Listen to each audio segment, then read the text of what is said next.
Beaucoup d'entre vous le savent sans doute, Maria Valtorta est une mystique italienne grabataire qui a reçu pendant 7 ans des visions de la vie du Christ en Palestine, il y a 2000 ans, et différentes dictées du ciel pour notre époque.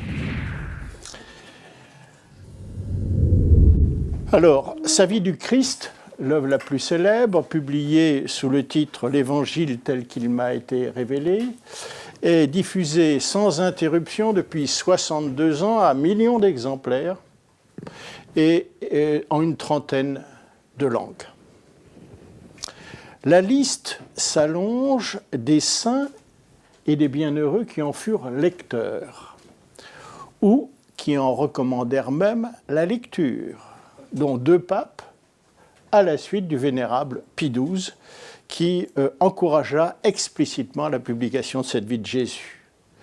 Donc après Jean-Paul II, lecteur, et Paul VI, canonisé dimanche prochain, on trouve Padre Pio, Mère Teresa.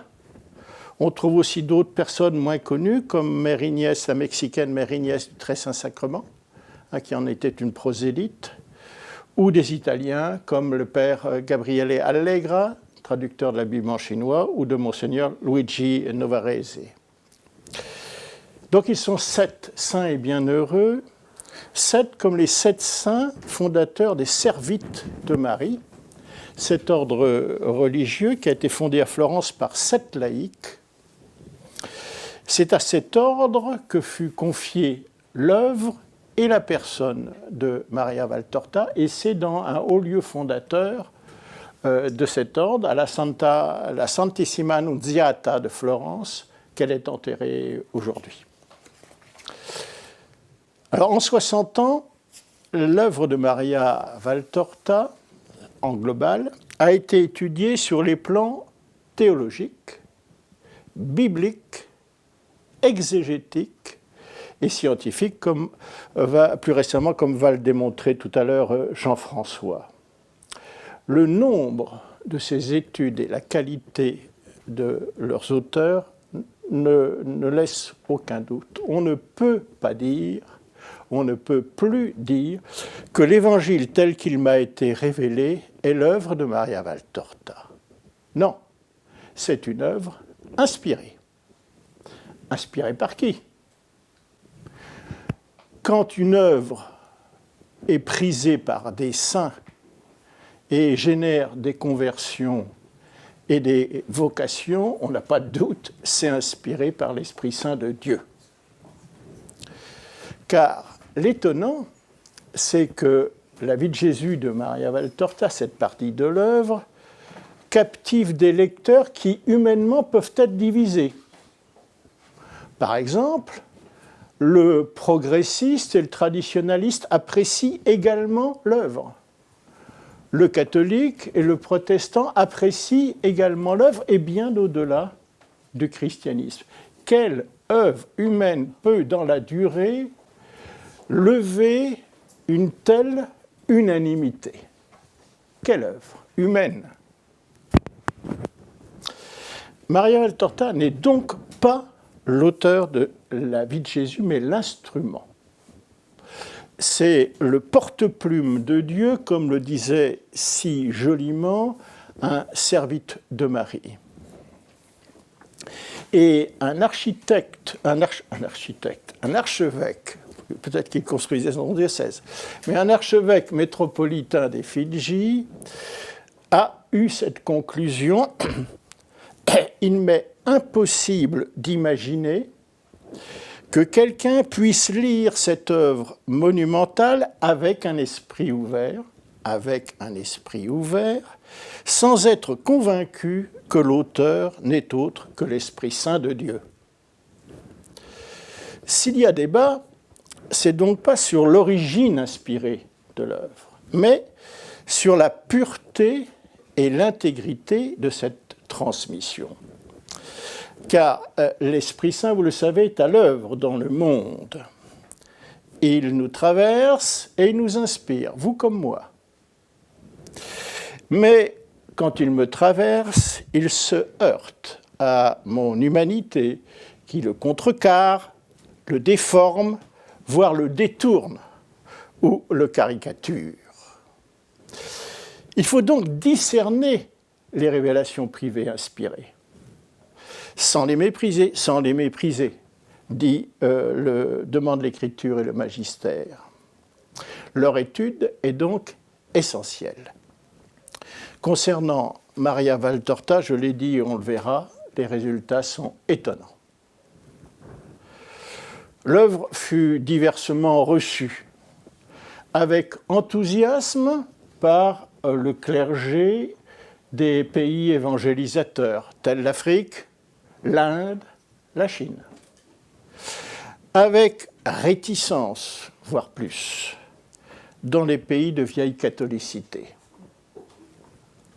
Elle fut même mise un temps à l'index des livres interdits pour défaut d'imprimature.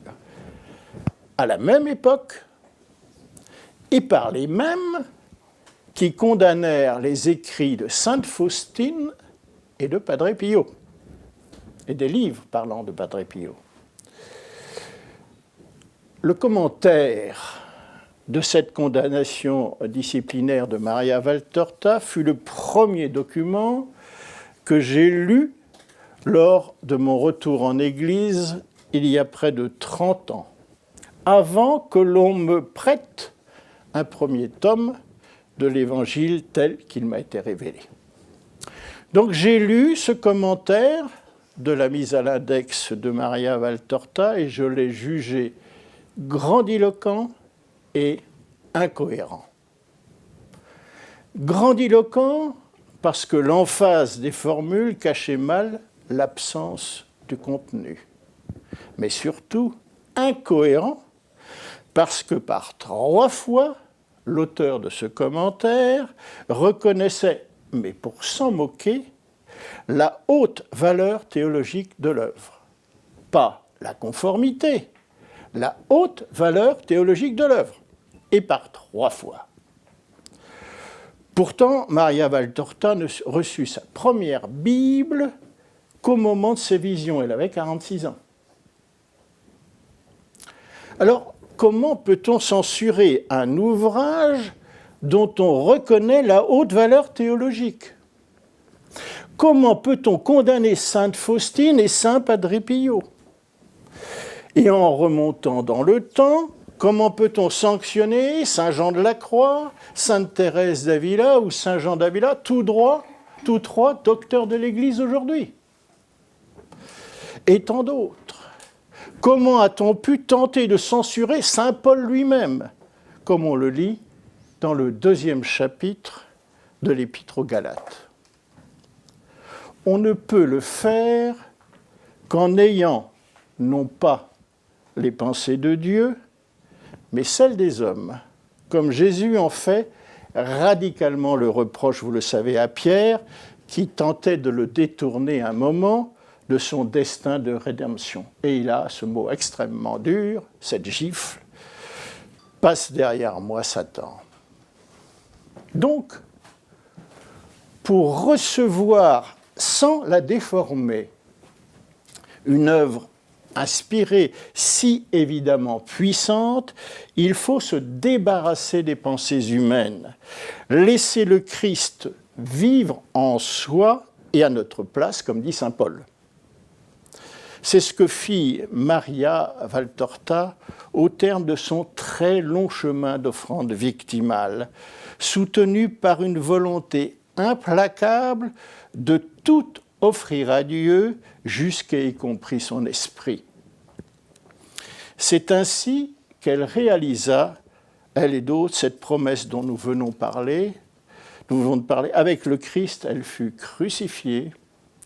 Ce ne fut plus elle qui vécut, ce fut le Christ qui vécut en elle. Elle fait partie de ce qu'on appelle les âmes victimes, des âmes d'exception qui s'unissent au Christ en croix, à la suite et à l'imitation de Jésus-Christ. Un chemin qui est incompréhensible ou scandaleux pour qui rejette ou ignore le Christ. Mais pour le croyant, un mystère où la joie ne vient pas de ce qu'on y vit, mais de ce qu'on y conquiert. Parce qu'elle a tout donné, Maria Valtorta a tout reçu. C'est là son mérite, c'est là sa sainteté, plus que dans le trésor qu'elle reçut pour nous de l'auteur divin. L'œuvre, l'Évangile tel qu'il m'a été révélé, que beaucoup connaissent, est un appel du Christ à le suivre à travers le temps. Mais la vie de Maria Valtorta elle-même en explore l'un des chemins pour le faire.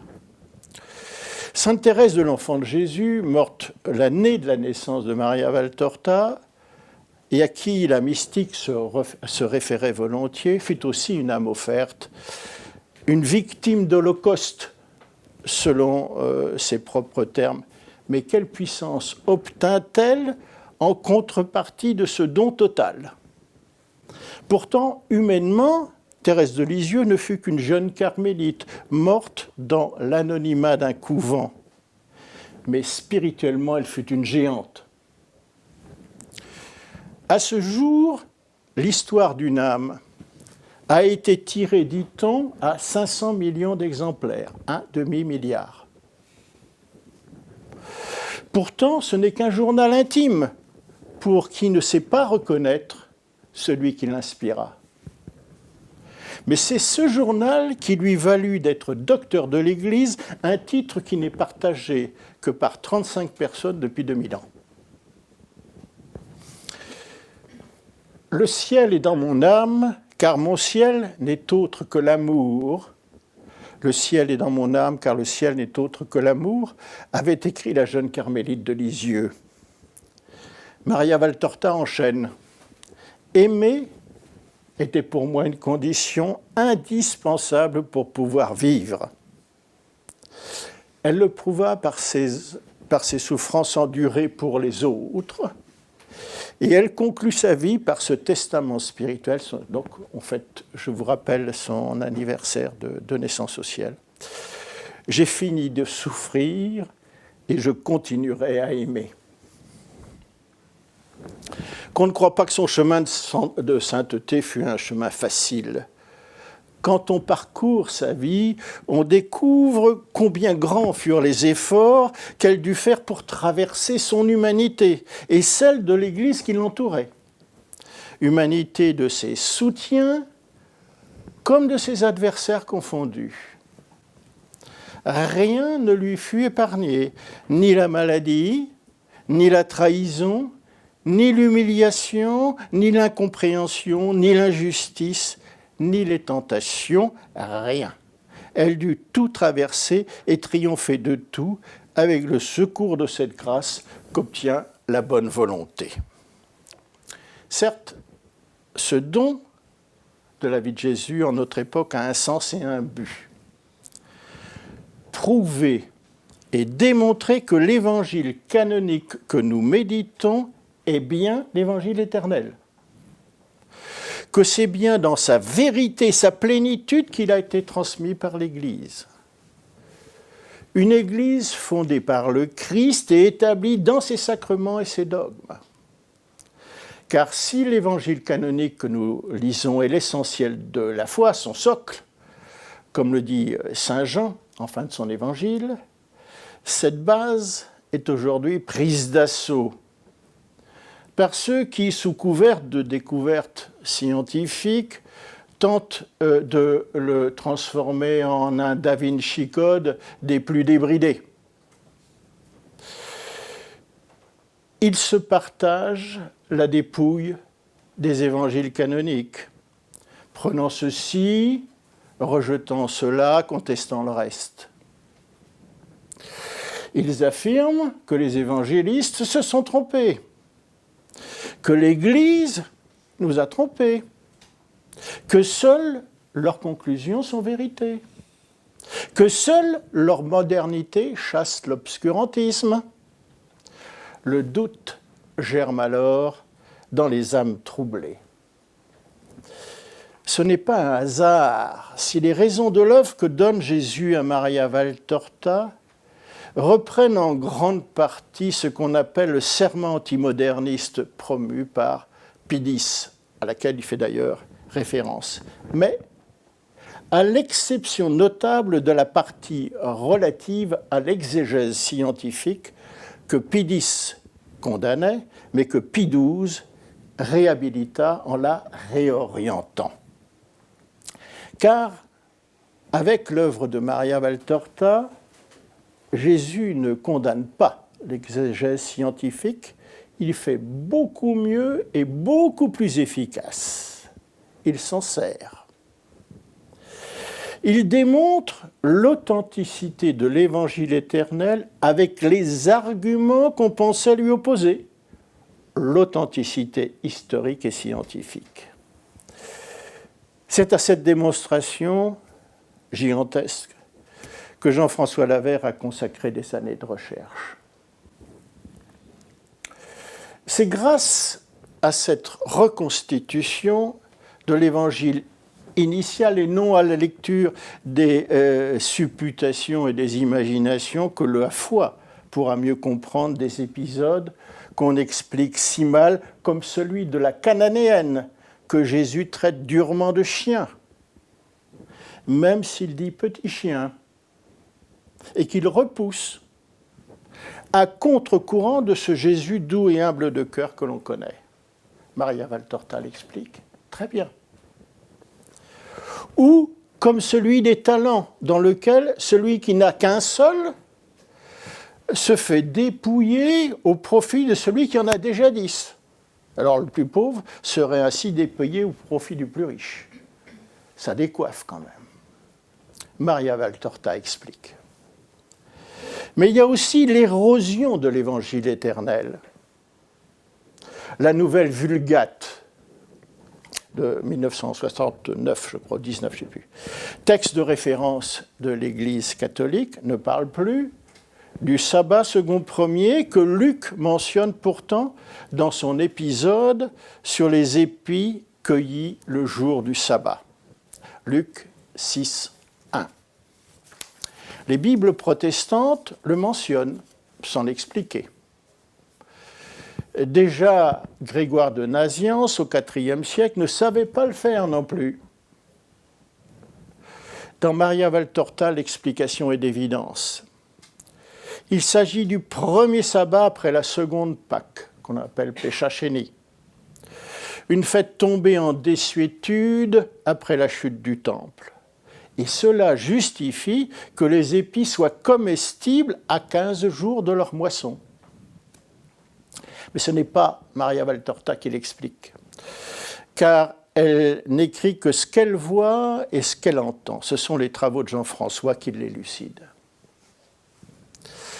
Comme on va le voir, l'œuvre fourmille de ces exemples qui restituent la simplicité évangélique originelle, dans laquelle le sublime est si présent et si évident que Pie XII a pu dire « ceux qui liront comprendront ». Merci.